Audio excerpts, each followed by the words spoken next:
咁啊，講翻嗰個佢公開嗰位毒害嘅女性搞毒害法事啦。咁咧就搞到咧，之前係有一段時間我係唔舒服啊，醫院又出唔到發生咩事嗰啲。咁啊頭啊不斷痛啦，然後呢個心不斷有嘢喐住咁樣咯。咁我又好彩啦，咁啊遇到一啲人啊話俾我聽嘅，幫我處理咗，咁我而家就還好嘅。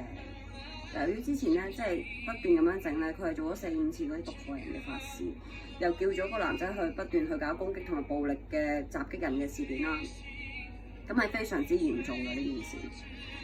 咁大家都見到其實我樣係有啲攰啊，因為同埋我面係比較紅啊，因為處理咗嗰個即係嗰啲假信藥，即係呢啲嘢可能好難去啟齒嘅，但係有認知嘅都知道係咩一回事咯。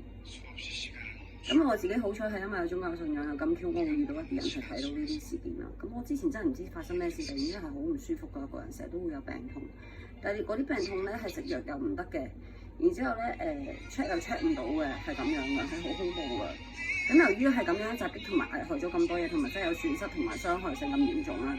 咁嗰位先生咧，而家咧仲喺度人前包裝佢加嗰個襲擊毒害婆㗎。咁啊包裝為正常，其實係冇正常過㗎。佢哋係不斷搞啲損害人同埋襲擊人嘅事件啦，係好毒同埋好害，損害性高。咁喺深切考量過思前想後啦，即係佢做咗咁耐呢個襲擊事件，做包裝過嗰啲襲擊毒害者咁耐啦，仲要公開扮嘢咁樣講話係正常，其實係冇正常咯。即係嗰個毒婆係咁毒喎，大家明唔明啊？咁係做咗好多次㗎，睇翻嗰啲師傅講，起碼做咗4-5次毒害人嘅法事啊，佢係。咁然之後咧仲要搞到咧，因為我之前一路唔知點解會唔舒服喎。咁然之後咧咁直至我係都休息緊嘅時候都係咁樣。咁然之後咧，咁而家已經冇事㗎啦，已經處理好㗎啦，咁大家唔使太擔心嘅。但係由於咧咁樣傷咗咧，其實即係嗰啲叫咩個氣啊。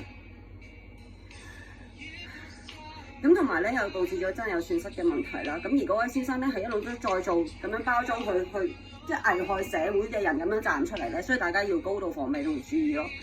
咁我點解會選擇公開講翻咧？因為我都係抱住一種就係、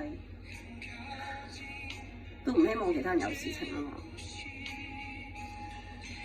咁由於而家係處理呢件事係需要非常繁複嘅程序啦，咁我都需要係短暫休息一下嘅。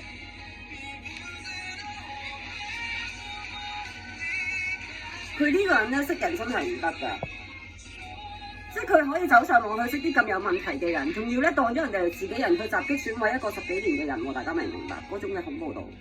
然後仲要不斷包裝行出嚟，然後去幫啲毒害者去托啲毒害者。